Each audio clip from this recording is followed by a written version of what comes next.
السلام عليكم، كنتمنى نلقاكم هذا الفيديو هذا في احسن الاحوال ان شاء الله. اليوم عندنا هنا واحد الوصفه اللي هي ما كتخطاش المائده المغربيه، يعني في الضيوف او الاعياد.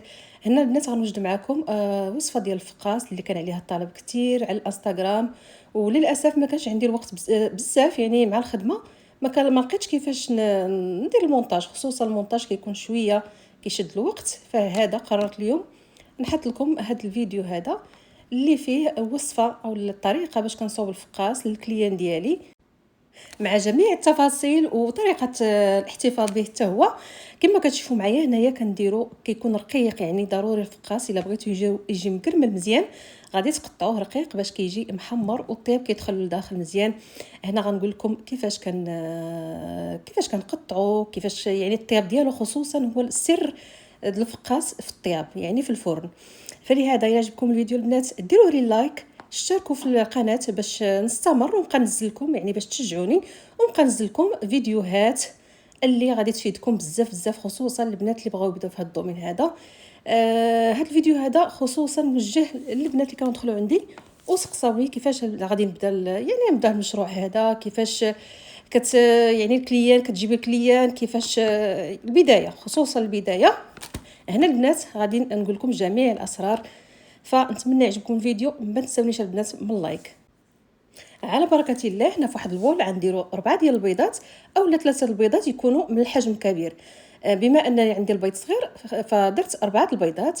من بعد غنضيفوا عليهم هاد المكونات هادو اللي غتشوفوا، والتنسيم دائما كيبقى لكم. غادي نقول لكم باش تعوضوا الفاني. هنايا غادي ندير قريصه ديال الملحه، درت عليها 160 غرام ديال السكر. هنايا درت عليها عاوتاني 120 مليلتر ديال الزيت، وضفت عليها 90 مليلي ديال ماء الزهر، يمكن لكم تعوضوه بالحليب. وهنايا ضفت عليها 2 فاني.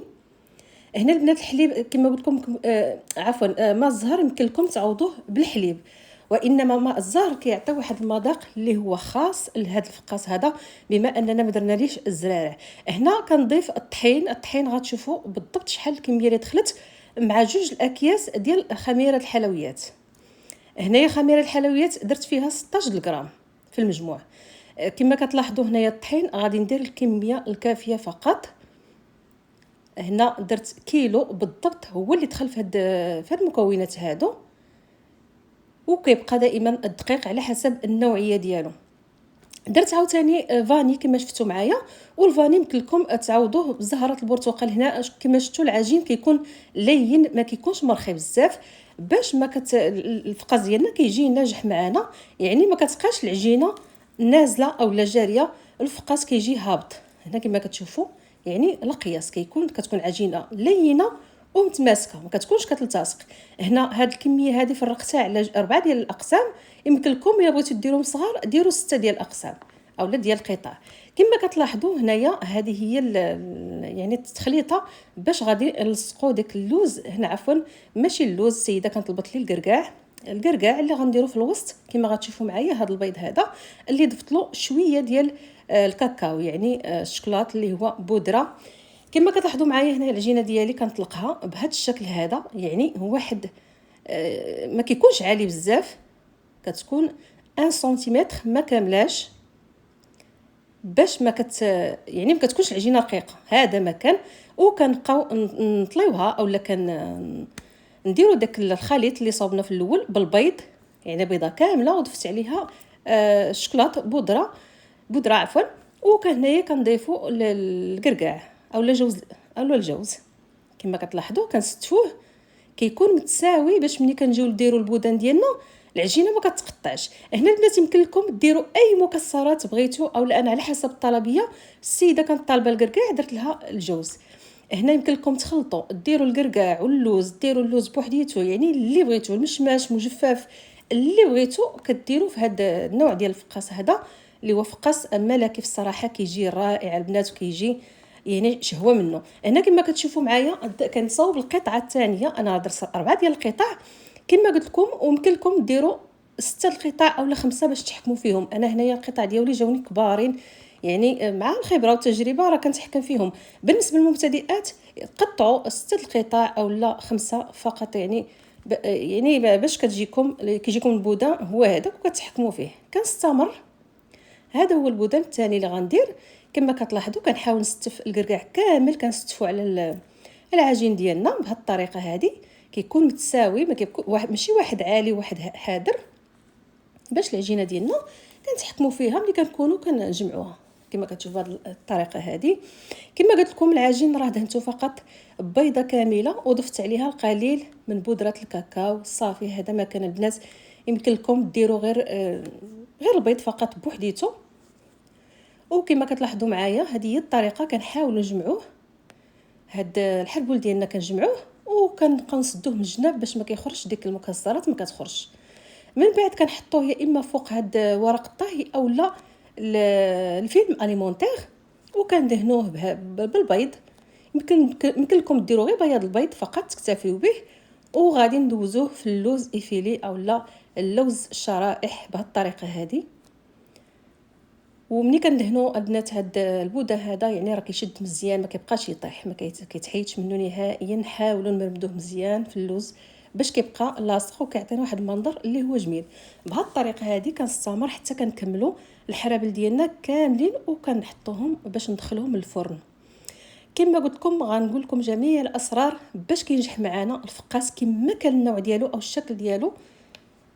هو الفقاس البنات يعني عنده السر في العجين، يعني العجينه ما تكونش جاريه بزاف، عفوا، وما تكونش قاصحه بزاف. يعني الا كانت قاصحه ملي كنجيو نقطعوها كتفرتت، ملي كتكون جاريه كيجي نازل، يعني ما كيكونش طالع الفقاس، ما كيجيش ناجح. وغندخلوه ايضا السر الثالث، غادي ندخلوه الفرن اللي هو يكون بارد، ما يكونش مشعول من قبل. وغادي ايضا نديروه على 160 درجه بالنسبه للناس اللي عندهم فرن كهربائي. 160 درجه يعني كيكون هذاك هو القياس ديالو باش ما كيتشقش. هذا هو السبب اللي كيخلي الفقاس يتشق، وهو الفرن كيكون يا اما سخون واما كديروه على اعلى درجه. بالنسبه للبنات اللي عندهم فرن الغاز كتشعلوا عليه من التحت، يعني الشمعه كيكون قليل العافيه كتكون قليله حتى كيبدا يعني يشد راسو، كيبدا يطيب من التحت، كنطفيو عليه ونشعلوا من الفوق. هذا مكان كما كتشوفوا الفقاس لي بودان ديالنا هما هادو كيجيو ناجحين البنات، ما كيتشقوش. انا دوك التقيبات اللي درت بالكيردون فقط باش نتفادى يعني اي حاجه نخافوا منها، غادي كتقبوا فقط باش ما كيتفرقعش. وانما راه فايته دايره بلا ما نتقبوا ما وقع عليه حتى حاجه. يعني ماشي هذا هو السبب اللي كيخلي الفقاس ديالنا يتفرقع لنا في الفور. السبب كما قلت لكم وهو الفران ملي كيكون مجهد، يعني درجه الحراره كتكون عاليه، كنديروا الفران يكون بارد اولا، كنقصوا منه. ثانيا الا كان عندكم فرن الغاز كتخليو الباب ديال الفران منفس. هذا ما كان الناس كما كتشوفوا خصنا نقطعوه رقيق، يعني الفقاس كيكون رقيق في التقطاع ديالو باش كيتخلي الطياب لداخل وكيجي محمر. ها نتوما البنات راه ما خليتوش بات باش قطعتو. هي من الافضل تخرجوا لي بودان ديالكم تغطيوهم واحد الزيف يعني كيكون مبلل، وتخليوه حتى الغدا عاد تقطعوه باش يجيكم سهل. انا هنا كنت مزروبه على الطلبيه قطعته هو مازال دافي. هذا كل يعني ديك المرصويات اولا التفرتيت اللي كتشوفوا راه غير ديال اللوز ايفيلي، راه ما كيتقطعش ما كيتفرتتش نهائيا، يعني ما كاينش فيه الضياع اولا يعني ما كيضيع لنا منه حتى حاجه. ومن الافضل كما قلت لكم خليوه يبات عاد قطعوه. كما كتلاحظوا معايا كنقطعوه، نحاولوا نقطعوه رقيق رقيق، يا اما تقطعوه بالكوتر. هذا الكوتر هذا انا عندي خاص بالحلويات، يعني ما كندير به حتى حاجه اخرى، مخليه خصوصا للفقاس. اولا كتستعملوا واحد الموس اللي هو كيكون ماضي مخلينه فقط لهذا النوع هذا من الحلويات. بالنسبه للبنات اللي بغاو يبداو هذا الدومين هذا ويجيبوا الكليان، كنصحك اختي اي حاجه كتعرفي ديريها، يعني خاصك تكوني اولا من محبي المطبخ، يعني تكوني كتبغي الطياب بزاف وما تقنطيش من الكوزينه من تدخلي ليها. اي حاجه كتعرفي طيبيها حطيها في فيسبوك، حطيها في انستغرام، بداي ديري الاشهارات مع الصديقات ديالك مع العائله. هنا حبيبتي فين غتجيبي الكليان، هذا مكان. وبالنسبه للفقاس البيض نسيت ما قلت لكمش، كدهنوه اللي كدهنوه من الفوق باش تلصقوا فيه اللوز ايفيلي، كتزيدوا عليه شويه د مزهر وتحركوا فقط باش كيتحيل لكم هذيك الذوق ديال البيض اولا الريحه ديال البيض. هذا مكان كما كتشوفوا الفقاس ديالنا قطعته ودرته في البلاطويات اللي غندخلوا الفرن. هنا البنات الفرن خصو يكون سخون، يعني عكس الاول خصو يكون سخون مزيان. كندخلوه الفران وكنشعلوا على 160 درجه اولا 170 180 كتكون هي هذيك يعني حتى كيتحمر مزيان. ما كنديروش النار اللي هي مجهده باش ما كيتلهبش لينا، يعني كيطيب في خاطرو وكيجي مقرمل من الداخل. كما قلت لكم البنات، النوبه الاولى ملي كنطيبوه راه كيشد الوقت، يعني من ساعه حتى لساعه وربع، يعني كنديروه في الفران وكنساوه. هنايا خصنا نردوا ليه البال ونديروا العافيه تكون متوسطه، النار كتكون متوسطه عليه باش كيتحمر مزيان. كما كتلاحظوا هذا مكان، هادو هما النصائح البنات اللي غادي نعطيكم اللي بغات تبدا في هذا الدومين هذا. كطيب اي حاجه كتعرفها، يعني اي نوع من الحلويات كطيبها وكديرها في الفيسبوك، تحطها في انستغرام. هنا في الناس كيبقاو يشوفوا يعني الحاجه اللي هي حطت، وكتبقى تجيبي الكليان من هاد. يعني الناس كيبداو من هكا من وسائل التواصل الاجتماعي هي اللي كتجيب الكليان ديالك. فنتمنى الخير لاي واحد. كما كتلاحظوا هنايا الفقاس كيجي مقرمل، كيجي رائع، كيجي شهوه منه البنات. شوف كيفاش داير الرق، كيفاش